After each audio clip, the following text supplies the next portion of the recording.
Hey everyone, it's Lulasai. I am here with a review for Léon, the Professional, or Le Professionnel, I guess. Um, this is a 1994 movie written and directed by Luc Besson. Is that right? That is right. So this is the worst time to be a reviewer because sometimes you want to watch really good movies that just have like really dark auras surrounding them, usually because of external factors. So this movie is very similar to the Jeepers Creepers situation. And I will talk about it, I won't beat around the bush too much, but I'm going to try to keep it YouTube appropriate as much as I can. And just keep in mind that I am very much someone who is part of the separate the art from the artist crowd.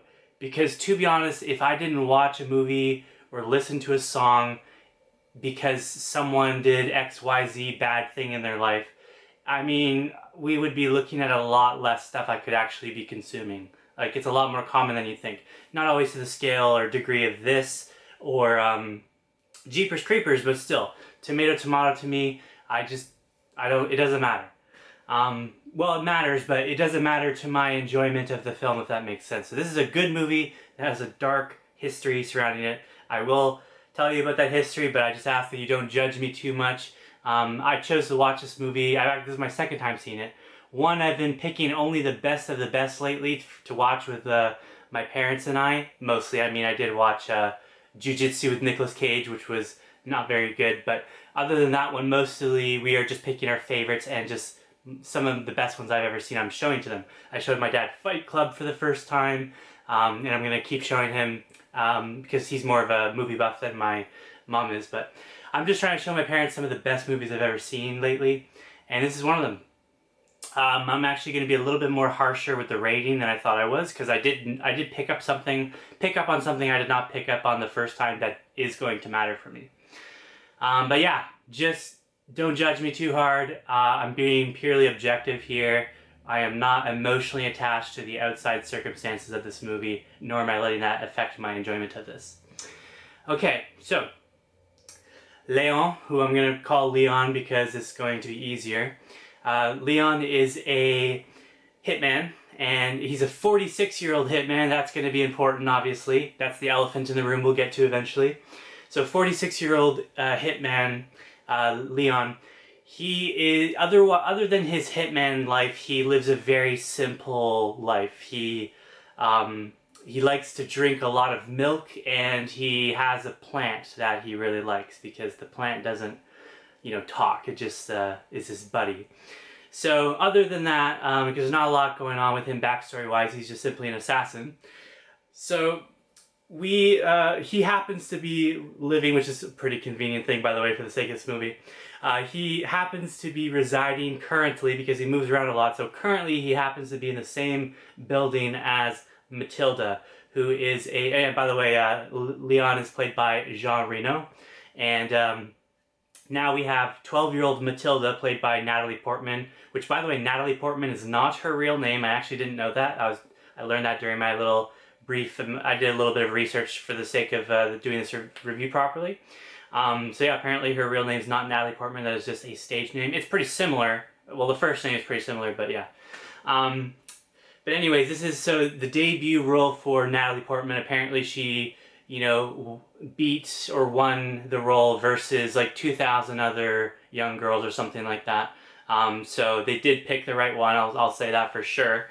And I hate to say that because it's already getting weird because, again, if you know the history about this director and some of the allegations, it just already inherently gets weird, but let's just keep trekking through the review. I hope you know that I have the best intentions right now, so if I say anything that offends you, don't take it the wrong way. Just trying to inform you right now and give my opinions. Okay, but my opinions will be as objective as I can. That's just how my brain thinks. Alright, so 12-year-old Matilda. Full spoilers, by the way. I do recommend you watch this movie even though it has a weird history to it, and some of the weird stuff does still come into the movie regardless. Despite that, I think it's a really good movie worth your time. So I think you should go watch it before you watch this if you haven't. Otherwise, I will be ruining it for you now. So 12-year-old Matilda. How do I describe her, man? She's a very atypical 12-year-old character, let's put it that way. She's a smoker. She has a choker, which is, I hate to put this in the same sentence, but normally these chokers are kind of like, actually, no, maybe I think the adults in the audience will know what I'm talking about. But maybe it's not technically that, because I think it was a popular fashion choice at the time. But regardless, it does represent the fact that she is, you know, locked up and is forced to be subservient to someone else, basically, unfortunately. She also has, she only wears crop tops, really, and she is always, basically always showing her midriff. So, yes, we will talk about this more later.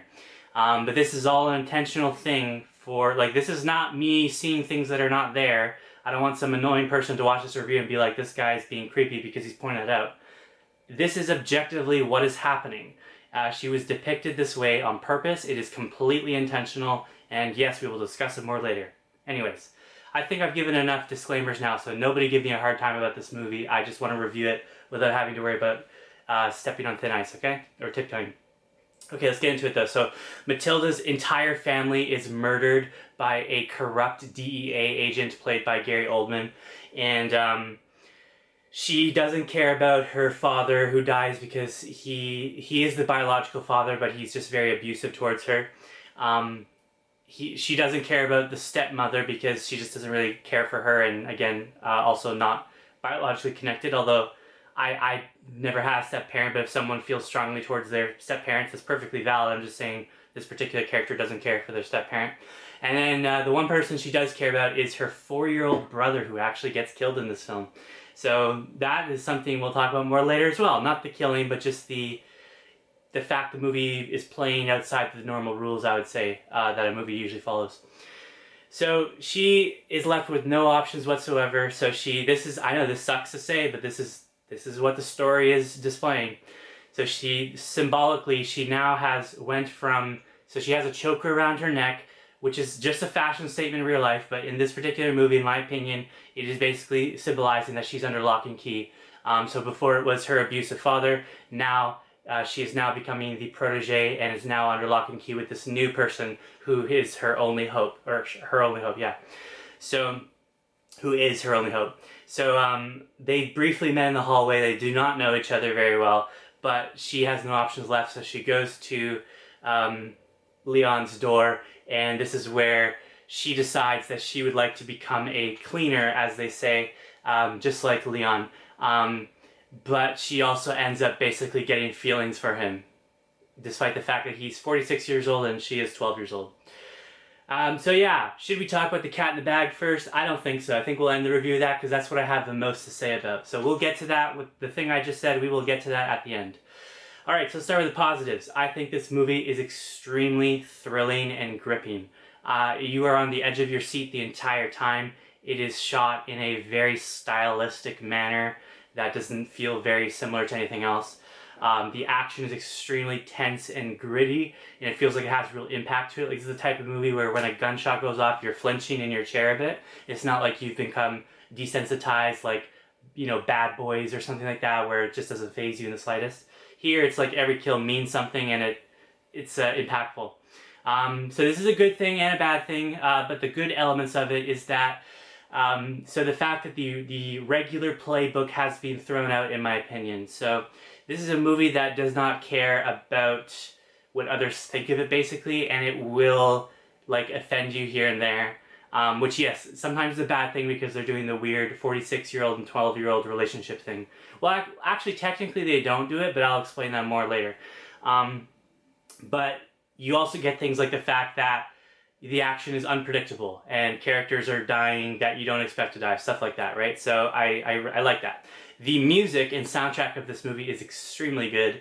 Now, if you turn, so I put subtitles on for my mother. She's a little bit, I don't know why I say this. She just needs subtitles, let's just put it that way. She needs subtitles. She's not deaf, but she does need subtitles sometimes. So I put it on for this movie for us. If you listen to the lyrics, there is one song that's particularly wild, but it has a nice melody to it. So if I didn't have subtitles on, I probably would have turned my brain off and just enjoyed the music. That one song was a bit questionable.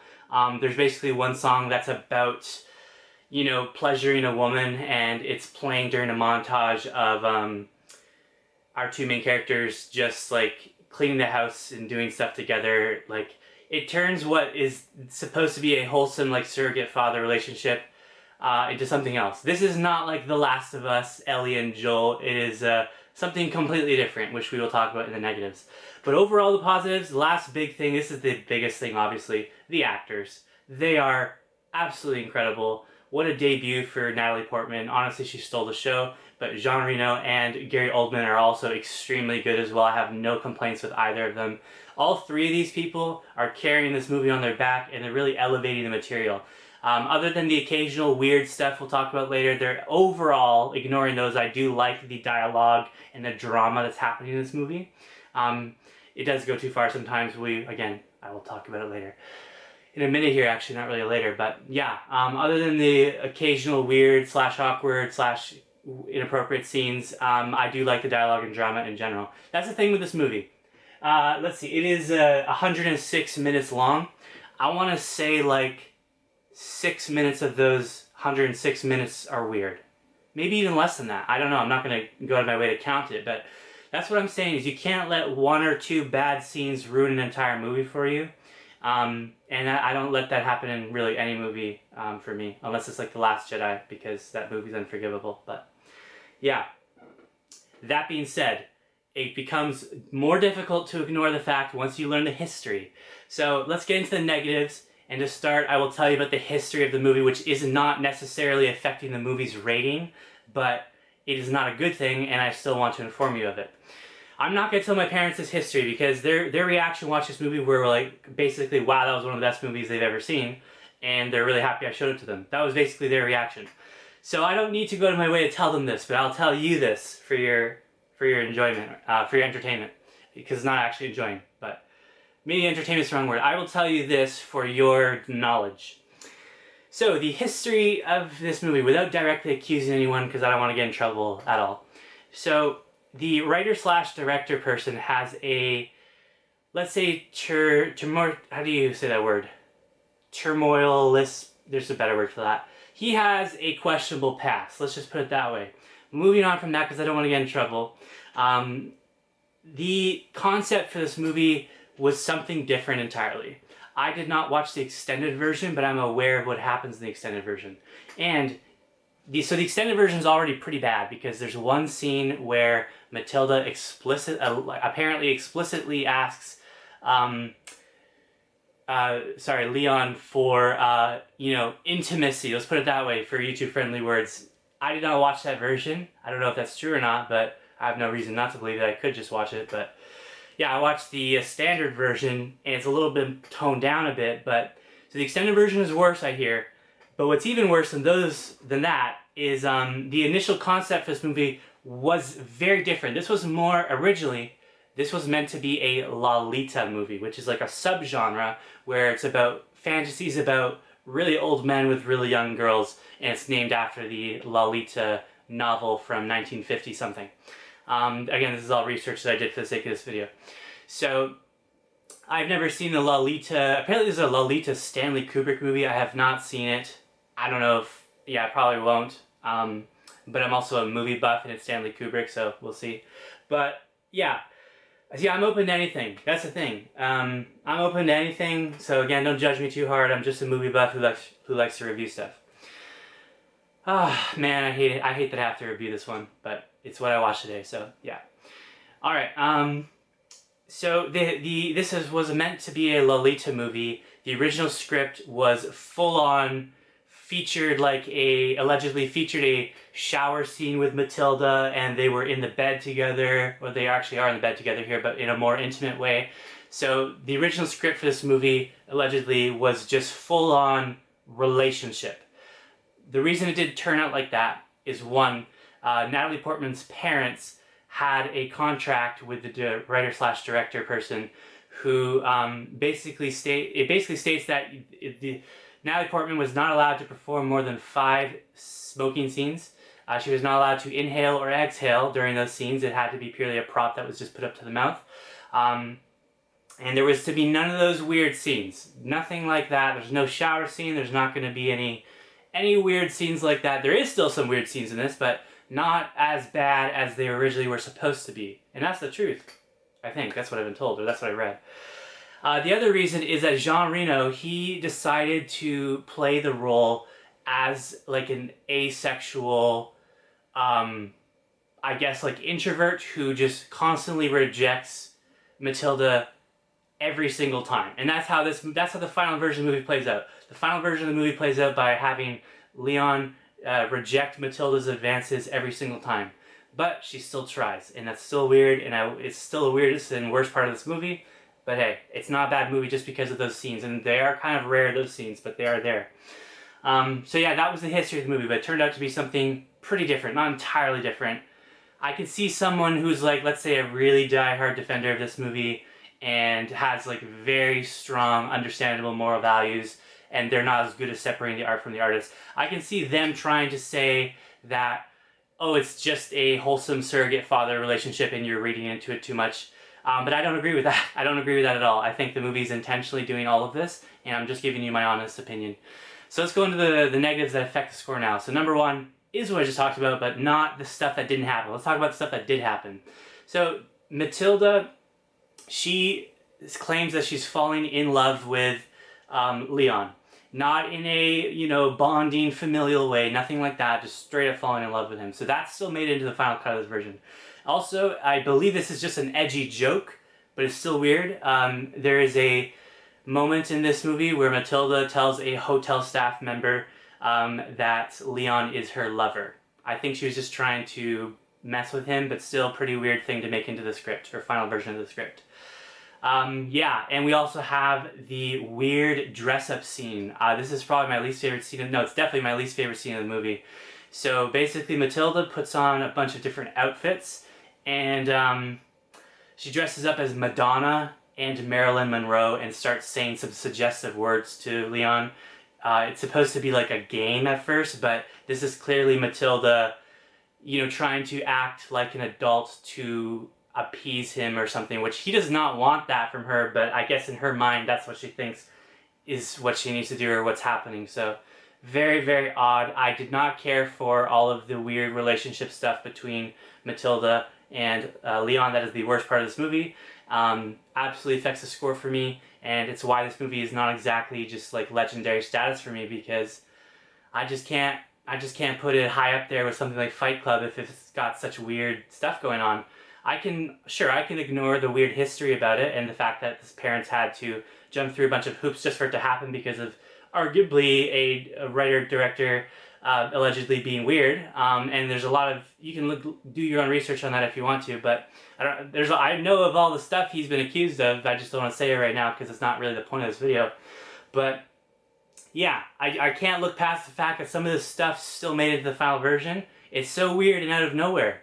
I mean, thankfully it's out of nowhere because, I mean, Léon doesn't want it to happen. He's not encouraging it. He's not enabling it. But it's still, like, why is it here? It doesn't make sense. I would argue it's unrealistic as well. I highly doubt a 12-year-old girl would ever fall in love with a 46-year-old man in real life. Ever. I don't think that would ever happen. Ever. Okay, now, the other major negative for me, this is less of an elephant in the room. Thankfully I can calm down a bit now. This is the fact the movie is arguably a little bit illogical at times. So I don't think that Gary Oldman's character, Stansford, would be able to get away with the murders he does in this. I also don't think he would be able to get so many equally corrupt cops to do his bidding. I also don't think he would be able to do his operation for as long as he has been because of his habits. And it's also questionable that near the end of the movie, I don't think Stansford should have recognized Leon's face once Léon removes the gas mask, the SWAT team gas mask. I tried to find an explanation for that because I was so peculiar in an otherwise like somewhat tight movie, I guess, but not really because I just said it wasn't. But I was curious why such an obvious mistake was made. So my personal opinion or assumption was that either Tony just described Léon's appearance extremely well to Stansford, or I don't know. That's probably the most likely thing in my head at the time. And then I also did a Google to see what Google AI's opinion was. Oh, I shouldn't have mentioned Google AI because I think, do you have to flag? I don't have to flag this video for having AI content just because I looked up one question, right? Okay. whatever, I'll look that up after, ironically. So the Google AI version, to answer that question, because I mean nobody really could see, there was no real answer to the question just online, so there's no other options left. I don't think it's right about this, but Google AI seems to think that